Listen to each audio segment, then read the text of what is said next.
Hello, what is going on, everybody? Welcome to Lakers Talk with Gerald, episode number 103. Welcome back.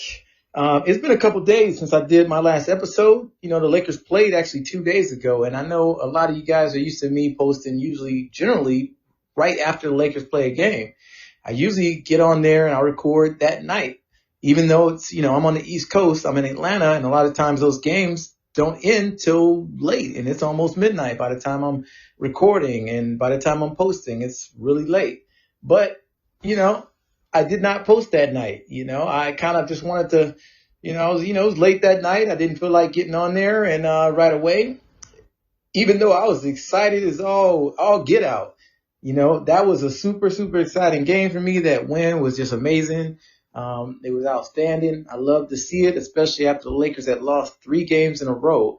We weren't playing that great. We were shooting the worst 3-point percentage out of everybody in the bubble in those, 5, 6, 7 games, whatever it was. And everybody's talking about our field goal percentage is low. Our defense is bad. Everybody was saying, oh, man, we're worried about the Lakers. They're not the same team.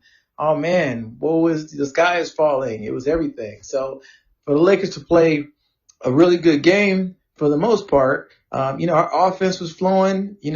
Everybody, all the big names, lived up to what we thought they were capable of. Anthony Davis played well. LeBron James played well. And then Kyle Kuzma came in, been that third star and that third, scorer that we were looking for, that we knew he could be. So it was definitely a good game. I enjoyed it. If you guys didn't know, Kyle Kuzma hit a buzzer beater, or correction, it was literally with 0.4 seconds left on the clock. Hit a 3-pointer. We were tied. The game was tied. We ran this kind of play where it was kind of like a fake delusion play where you thought, LeBron passed it to Anthony Davis, and it looked like Kuzma set a screen, or was going to set a screen for LeBron. But he kind of skipped the screen and ran around to the 3-point line as AD passed it to him, and he shot a quick 3-pointer and switched it over ball, whatever we call it. A 7'2" dude with this super long wingspan that was jumping at and with stretched arms. But, I did not expect Kuz to come get that 3-point shot or even come around and get the ball at all. So it was a shock to me when that play all developed. They threw it to Kuzma, and he's shooting that 3, and I see Bol stretch arms and swoosh, and I'm like, yeah. Not only that, I'm like, F yeah. I'm screaming. I'm not gonna lie, everybody. I'm a passionate Laker fan. I love it. I love to see it. I love to see Kuz being the one to do it, especially when Kuz played a great game yesterday. He started that game, not yesterday, but a couple days ago. He started that game. He just played super, super well. I love the way he was just playing aggressive the whole game. He looked like that rookie Kuz that we all saw that first year. He was not shy at all. He got the ball. He would make his decisions quick. He either, if he was open for it, he would shoot that shot, or he would quickly start driving to the basket, draw people in, either make a pass. And, he was making good decisions on the passes, and he was getting assists, or he would drive in and get a bucket. He shot really great field goal percentage. So I'm going to start with him and his stats right now, just to take a quick look. But as I mentioned, Kuz he balled out, played really well. He ended the game with 25 points, 6 rebounds, 3 assists. He was 3 out of 5 from the 3-point line. Outstanding shooting, 11 for 16 overall field goals. He was playing really well. And not on top of that, he ended up having 2 steals. And he was a plus 16 in the game. So that's an outstanding game. Excuse me, guys. So he played really, really well. He was playing like that third, scorer and starter we need. If we got him playing like that, I'm telling you, we'll be able to maximize our full potential as the Lakers. We got him being next. We can always count on LeBron James. We know he's going to be there. Anthony Davis has been always consistent. He's always been there. So, that was just a great sign from that. So overall in the game, our offense for the most part was looking good. We were hustling. We were playing defense. We had times where we were up by 7 points, give or take. I even believe in the fourth quarter we were up by 7 points at one time. But now, mind you, everybody, that Denver, they played their normal squad up until 3 quarters, and after that, they just played their bench. Now, the bench ended up playing pretty damn great. I'm not going to lie. They were scoring. We seemed like we couldn't stop them from scoring. And, a lot of people believe looking at it, they were looking at it like, wait a minute, is this bench team giving you guys trouble? They were giving our starters trouble. They were. They seemed like they just couldn't miss. It's like they was playing great ball, passing, hustling. We were having trouble with them, no doubt. But I think it's a combination of every now and then some teams just, got guys and they just be on it that night and they were just playing out their minds. And the Lakers, our defense was, we were trying, but at the same time, maybe we weren't fully there with our defense yet too. So that's the thing too. But at the end of the day, I was really inspired just by the way we played, the way we looked more like our offense, and I kept saying, and I was telling everybody not to be worried, not to panic. We got a good, just because we lost 3 games in a row. Our stats weren't that great. We're treating this bubble though. You got to understand we're trying out these different rotations. We're playing all these different players in these games. A lot of these, these rotations we never played with before. And then not only that, it's been 4.5 months since we played together. We're really just trying to get our feet under us. We're trying out different rotations. We're seeing how different guys play with each other. We're just getting, we're trying to get revved up. We're trying to just figure out what works best. And then we're trying to figure out different playoff rotations in different scenarios. And I knew we got LeBron James, everybody. I was saying all along, nothing to worry about. This is LeBron James, man. He's been showing it, 17 years in the NBA, 17 seasons. He only time was last year when he pulled a groin, got hurt. And remember, guys, before he got hurt, we were in 4th place in a deep Western Conference last year when he was available. So if he would have stayed healthy the whole year, wouldn't have had that groin injury, I believe we would have finished in the top 4 last year and would have continued, to try to make the finals, because when you have a LeBron James, there's always a chance. So look, LeBron James, we know we can count on him. He's going to be there. And of course, he showed up and showed us exactly what he had in the last game. And LeBron is there. He hasn't lost his step. That's what everybody was kind of looking at. Like, okay, did LeBron lose his step? No, that's LeBron James. And I knew Anthony Davis was going to come back. Anthony Davis was going to be Anthony Davis. So, yesterday, the other encouraging thing about that game against Denver is we shot nearly 50% from the 3-point line. Outstanding. Guys, I was saying that we're going to bounce back. We were shooting really, really poorly, all those games before that, but it was just a matter of time. We were bound to bounce back, so to say.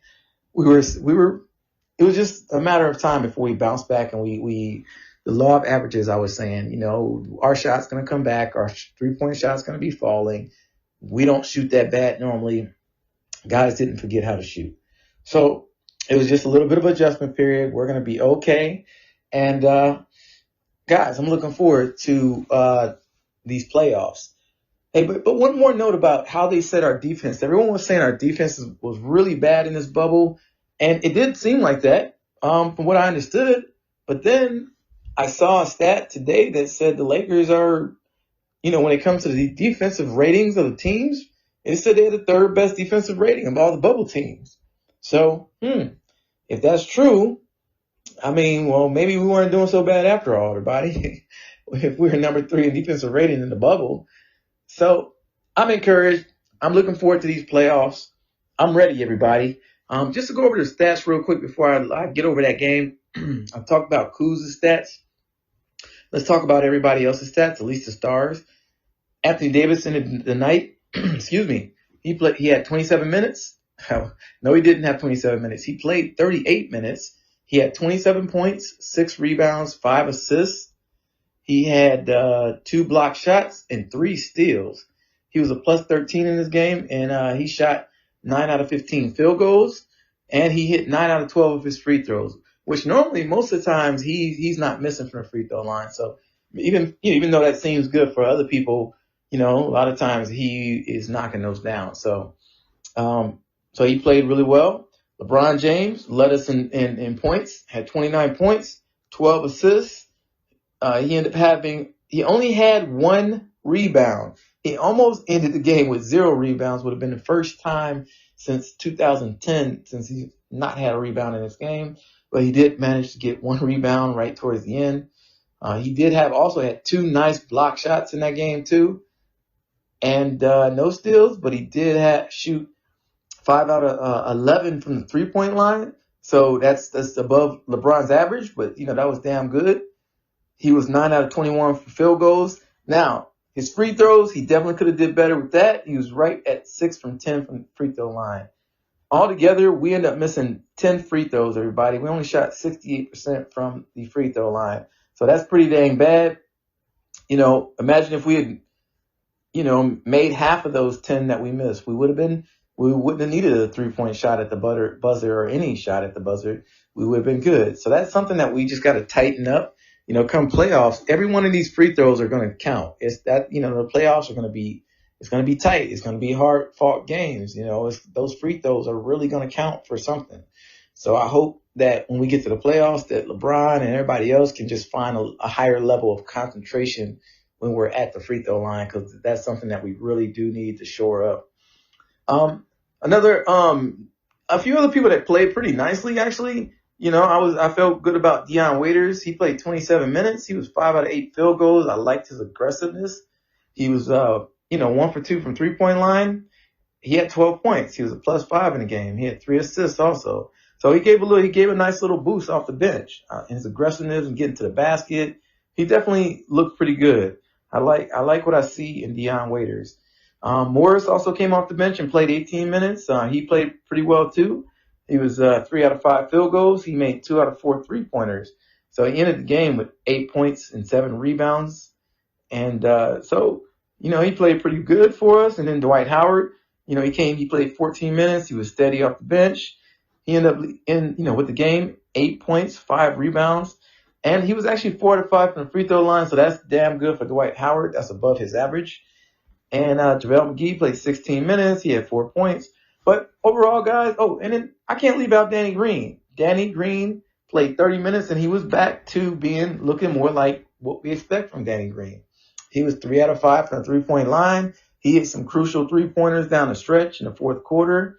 He had 11 points, 2 rebounds, 1 assist. So, man, I'm just encouraged about our team. I'm encouraged that we definitely look pretty good. We look like we're ready for the playoffs. I think we really are. So enough about that game. Now let's talk about what we stand to face in the playoffs. So for the most part, the Western Conference, the Eastern Conference spots are already locked up. They already know who's going to play who. In the Western Conference, for the most part, all the spots are locked up with a couple exceptions. For example, the 8th position. Now, right now, the Portland Trailblazers are in that 8th spot. Dame Lillard had a 61-point game, I believe it was, and just, put it on Dallas, and, they came out with the victory. It was close. Dame Lillard just kept hitting 3 after 3 after 3. So, he came away with the victory. Now that 8th playoff spot, there's only one game left for all these teams that are in it. That's Portland Trailblazers. We got Memphis still in that 9th spot. We got Phoenix Suns right there, and then we got San Antonio right there. Now, any one of those combination of 4 teams can actually be in the 8th or 9th spot. Now, right now, the Blazers got the best chance, and here's why. Because they're in the 8th spot right now. Now, if they win, they pretty much own their own destiny. If they win their next game, I believe it's against the Nets. If they win that game, then they definitely get that 8th spot, and then they would play whoever gets the 9th spot for that play-in game.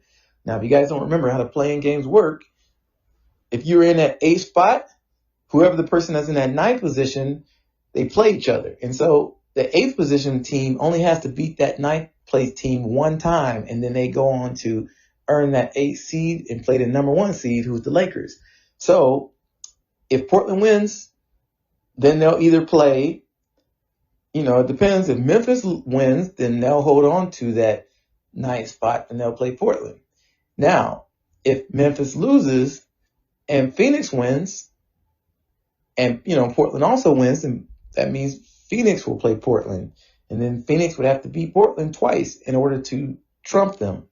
Now, San Antonio has the least chances of them all because they need multiple teams to lose. They have to win, but then they also need at least two of those other teams to lose. So they need a lot more help.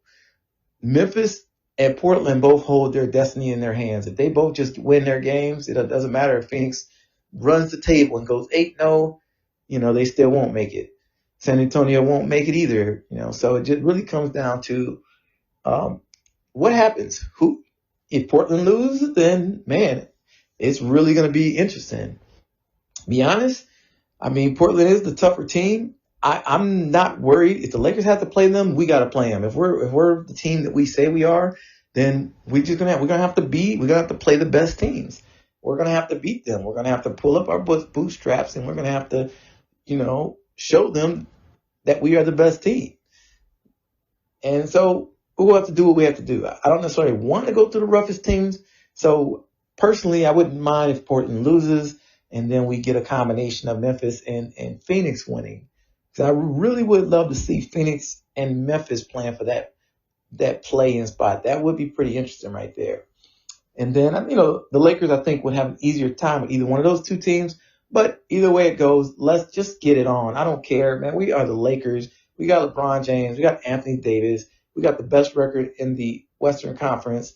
Let's go. Let's do it, man. I'm excited. I'm just pumped up. I'm excited to see this restart. I'm excited to see what these NBA playoffs look.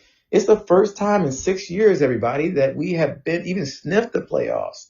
So I'm super excited, man. We as Lakers fans, we're used to making these playoffs and having 5-6 years off. Man, it's it's been a long time coming, man. We can't wait. So everybody, look, let's just let's get it, man. The last thing we got is a game against the Sacramento Kings. Sacramento Kings already eliminated. They can't make a playoff position. The Lakers already guaranteed their number one seed, so we don't need to play this game. We don't need to win this game. There's nothing that we really need to play this game for. And so I really hope that we rest LeBron James and Anthony Davis. As of right now, I believe they're both listed as either questionable or probable, which means they're probably going to play. KCP and Alex Caruso are both listed as out. Alex Caruso has been having neck spasms, and KCP had like something with his ankle. But I'm sure both of those guys are going to sit out. I'm really hoping that they really just don't play LeBron, Anthony Davis, and if they do, maybe play him one quarter, half at the most. I really don't want them doing that. But then from there, just play the rest of their play Talon Horton-Tucker and any other of their young guys. Just play all them rotations.